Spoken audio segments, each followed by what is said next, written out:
Welcome back to another technical deep dive here in the debug zone. Today, we're tackling a big question and breaking it down with insights from other users. Hopefully, this clears up some misconceptions and helps you get the answer you need. So, buckle up, stay a little curious, and let's jump right in.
And that's a wrap.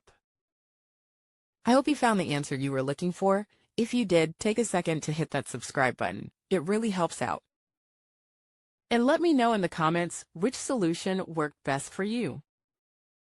See you next time in the debug zone.